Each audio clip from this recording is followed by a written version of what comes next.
আলহামদুলিল্লাহ। তিনি শুধু চায় 100 টাকা তোমার থাক, তুমি শুধু 250 টাকা দাও, এটা আমার জন্য না, তোমার জন্যই আল্লাহর কাছে জমা থাকবে, তুমি হকদারকে বুঝে দিয়ে দাও। 100 কোটি টাকা তোমার হয়েছে, আমি প্রতিদিন তোমাকে মক্কা যেতে বলি না, তুমি একবার যাও, তোমার ফরজ আদায় হয়ে যাবে।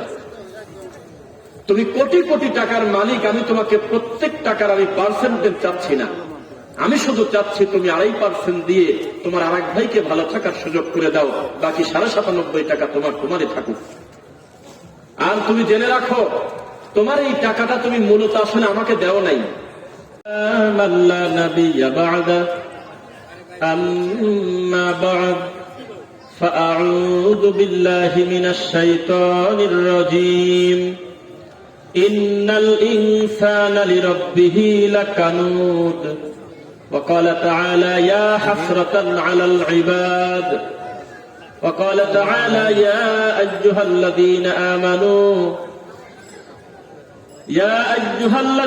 آمنوا اتقوا الله حق تقاته ولا تموتن إلا وأنتم مسلمون وقال تعالى وأن هذا صراطي مستقيما فاتبعوه ولا تتبعوا السبل فتفرق بكم عن سبيله عن أبي هريرة رضي الله عنه قال قال رسول الله صلى الله عليه وسلم من كان آخر الكلام لا إله إلا الله دخل الجنة وقال تعالى يا أيها الذين آمنوا اتقوا الله ولتنظر نفس الحمد لله।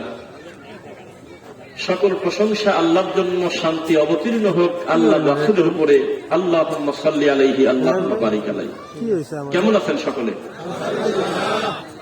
আল্লাহ সুবহানাহু ওয়া তাআলার অশেষ মেহেরবান, তাকে কতবার শুকরিয়া আদায় করতে হবে তার কোনো গুণাগাথা নাই, আছে? ওয়া ইন তাউদ্দু নি'মাতাল্লাহি লা তুহসুহা ইন্নাল ইনসানা লাযালুমুন কাফফার।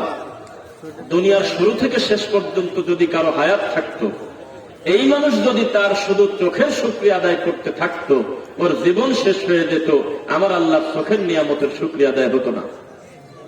কারণ আজ পর্যন্ত বিজ্ঞানের বাইরে আমার রবের এত বেশি নিয়ামত রয়েছে, তাদের চিন্তাধারার বাইরে অমীমাংসিত রয়েছে, তারা এখনো বুঝতেই পারে নাই যে আল্লাহ চোখের ভিতরে কি দিয়ে রাখছে।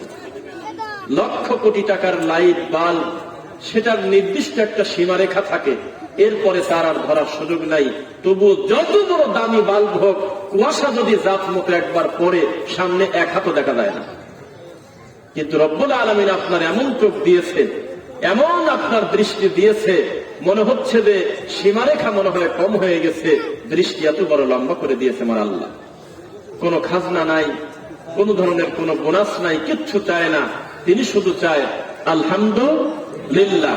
তিনি শুধু চায় 100 টাকা তোমার থাক, তুমি শুধু 250 টাকা দাও, এটা আমার জন্য না, তোমার জন্যই আল্লাহর কাছে জমা থাকবে, তুমি হকদারকে বুঝে দিয়ে দাও। 100 কোটি টাকা তোমার হয়েছে, আমি প্রতিদিন তোমাকে মক্কা যেতে বলি না, তুমি একবার যাও, তোমার ফরজ আদায় হয়ে যাবে। তুমি কোটি কোটি টাকার মালিক, আমি তোমাকে প্রত্যেক টাকার আমি পার্সেন্টেজ চাচ্ছি না, আমি শুধু চাচ্ছি তুমি 2.5% দিয়ে তোমার আরেক ভাইকে ভালো থাকার সুযোগ করে দাও, বাকি 97.5 টাকা তোমারই থাকুক। আর তুমি জেনে রাখো, তোমার এই টাকাটা তুমি মূলত আসলে আমাকে দেও নাই। ওয়ামা তুকদ্দিমু লিআনফুসিকুম মিন খায়রিন তাজিদুহু ইনদাল্লাহ। আসলে তুমি তোমার জন্য এগুলো জমা করেছো। পার্থক্য হলো, দুনিয়াতে যদি 100 টাকা জমা করতে 100 টাকা কমেও না বাড়েও না, অগ্রিম আমার কাছে 10 টাকা দেওয়ার কারণে 10,000 কোটি টাকা বাড়বে বললেও কম হবে, কত বেশি দেব আমি আল্লাহ ভালো জানি। সেই রব্বুল আলামিনের শুকরিয়া আদায় করতেছি আলহামদুলিল্লাহ। যদি আমরা ভালোবেসে আল্লাহকে বলি, আল্লাহ তোমার দরবারে লাখো কোটি শুকরিয়া, আল্লাহর ক্ষেত্রে এই সীমারেখা, এই নির্দিষ্ট সংখ্যা না দেওয়াটাই ভালো, বলতে হবে অগণিত শুকরিয়া আলহামদুলিল্লাহ। শান্তি অবতীর্ণ হোক আল্লাহর রাসূলের উপরে। আল্লাহুম্মা সাল্লি আলাইহি আল্লাহুম্মা বারিক আলাইহি। আমাদের দেশে